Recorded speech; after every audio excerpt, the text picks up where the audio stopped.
दोस्तों, पावर एक ऐसी चीज़ है जो हम सब चाहते हैं। हालांकि हम पब्लिकली ये कहते नहीं, लेकिन हर कोई चाहता है कि लोग उसे देखें, वो टीम का लीडर हो और वो बेस्ट नज़र आए। लेकिन पावरफुल होने का मतलब ये नहीं है कि आपको कोई पोजीशन चाहिए होगी या आपको फिजिकली स्ट्रांग बनना होगा। असल में पावर का मतलब एक ऐसी एबिलिटी है जिससे आप लोगों को इन्फ्लुएंस कर सकें, आप उनके डिसीजंस बदल सकें। और आज मैं आपको रॉबर्ट ग्रीन की book the 48 laws of power से पावर के ऐसे 4 लॉज बताऊंगा जो आपके आसपास के लोग आपके खिलाफ इस्तेमाल करते हैं आप पर पावर हासिल करने के लिए, लेकिन आप ध्यान नहीं देते। आप भी ये लॉज यूज करके पावरफुल बन सकते हो। तो दोस्तों, लेट्स गेट पावरफुल। सपोज आप इलेक्शन लड़ते हो, आपको अपने देश की इकोनॉमी की बहुत फिक्र है, बिकॉज अगर इकोनॉमी ठीक नहीं है तो ना तो बिजनेस अच्छे चलते हैं और ना ही लोगों को जॉब्स मिलती हैं। अब चूंकि आप एक बहुत समझदार और ईमानदार इंसान हो, तो आप पब्लिक को बताते हो कि देखो भैया, मैं हवा में कोई बात नहीं करूंगा। अगर आपको बिजनेसेस और जॉब्स चाहिए तो हमें इकोनॉमी को बेटर बनाना होगा, और इकोनॉमी को अगर बेटर बनाना है तो हमें सोसाइटी में और ज़्यादा वैल्यूज़ जनरेट करनी होगी, और उसके लिए हम सबको मिलकर ज़्यादा मेहनत करना होगी। सारा दिन फ़ोन में घुसे रहने की जगह हमें अपने काम पर ध्यान देना होगा, और हमें खुद को एजुकेट करने के लिए बुक्स भी पढ़ना होगी। और शॉर्ट टर्म में कोई भी रिजल्ट नज़र नहीं आएगा। करीब 10 साल बाद, जब शायद मेरी जगह कोई और आ चुका हो, तब हमें रिजल्ट नज़र आना शुरू होंगे। नाउ, आप जिस इंसान के खिलाफ इलेक्शन लड़ रहे हो, वो आता है और पब्लिक से कहता है कि अगर आप मुझे जिताओगे तो सबको 10-10 लाख रुपए मिल जाएंगे। अब गैस करो कि इलेक्शन का रिजल्ट क्या होगा। मैं बताता हूँ, आपको शायद कोई वोट दे और ये दूसरा नेता वन साइडेड इलेक्शन जीत जाएगा। और पता है इसके बाद जनरली क्या होता है? इसके बाद लोग कहते हैं कि नेता झूठे होते हैं, नेता अपना प्रॉमिस पूरा नहीं करते। लेकिन लोग कभी भी खुद को ब्लेम नहीं करते, खुद की इग्नोरेंस को ब्लेम नहीं करते।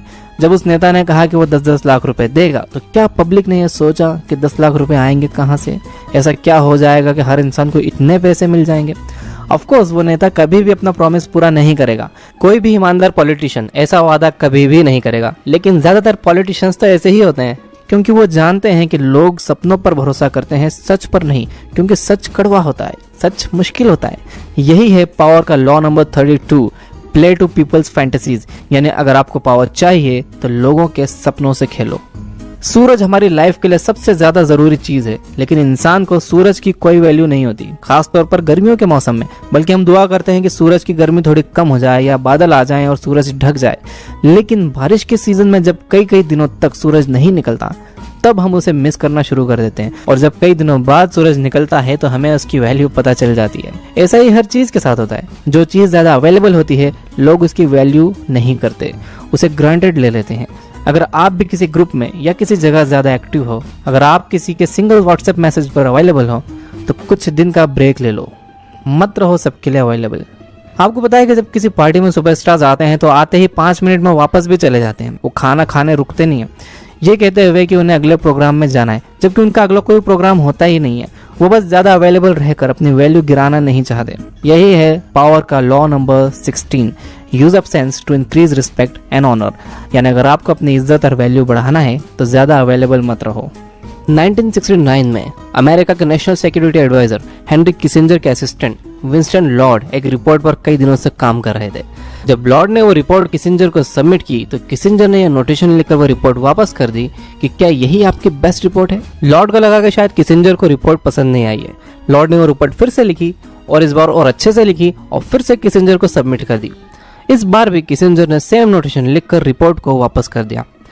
लॉर्ड ने एक बार फिर से वो रिपोर्ट रीड्राफ्ट की और फिर से सबमिट कर दी, लेकिन किसिंजर ने फिर से वही सवाल करते हुए रिपोर्ट को वापस कर दिया। झल्लाए हुए लॉर्ड ने जवाब दिया कि हाँ, यही है मेरा बेस्ट, मैं इससे और अच्छी रिपोर्ट नहीं बना सकता। तब किसिंजर ने जवाब दिया, ठीक है, तो मुझे लगता है कि अब इस बार मैं इसे पढ़ूंगा। हेनरी किसिंजर ने इतना कम बोलकर विंस्टन लॉर्ड से एक परफेक्ट रिपोर्ट तैयार करवा ली थी। उन्होंने लॉर्ड से बहस नहीं की, गलतियां नहीं निकाली और ना ही कोई सुझाव दिए। जो लोग अपने वर्ड्स पर कंट्रोल नहीं रख पाते, वो खुद पर भी कंट्रोल नहीं रख पाते। ज्यादा बोलने वाले लोग हमेशा कमजोर नजर आते हैं और उनका मजाक भी ज्यादा उड़ता है। आप देख लो, जो लीडर सबसे ज्यादा बोलता है वो सबसे ज्यादा गलतियां करता है। कभी वो फिगर्स गलत बता देता है, कभी वो हिस्ट्री गलत बता देता है। इससे लोग उसे सीरियसली लेना बंद कर देते हैं, और वो ट्रॉल भी सबसे ज्यादा होता है। आप जितना ज्यादा बोलोगे उतनी ज्यादा आप गलतियां करोगे, और उतना ज्यादा आपका मजाक उड़ेगा, और लोग आपको सीरियसली लेना बंद कर देंगे। यही है law number 4, always say less than necessary. यानी हमेशा जरूरत से कम बोलो। आपने देखा होगा कि पॉलिटिकल लीडर्स कितने जी जान से कोशिश करते हैं पावर में आने के लिए। अगर वो ऑलरेडी पावर में हैं तो वो पूरी कोशिश करते हैं कि वो पावर में बने रहें, बल्कि अपना पावर और बढ़ाते रहें। सरकार का सारा काम छोड़कर पूरा का पूरा कैबिनेट पॉलिटिकल रैलीज में लग जाता है, लेकिन वो बोलते हैं कि हमें पावर नहीं चाहिए, हमें कुर्सी नहीं चाहिए, हम तो सेवक हैं, हम तो चौकीदार हैं, हमें सत्ता का लालच नहीं है, ब्ला ब्ला ब्ला। और पब्लिक उन्हें ही वोट देती है, उन्हें ही और पावरफुल बनाते जाती है। ऐसा क्यों होता है? ये ऐसे काम करता है, जितना ज़्यादा आप किसी चीज़ में या किसी इंसान में इंटरेस्ट दिखाओगे वो आपसे और ज़्यादा दूर होते चले जाती है।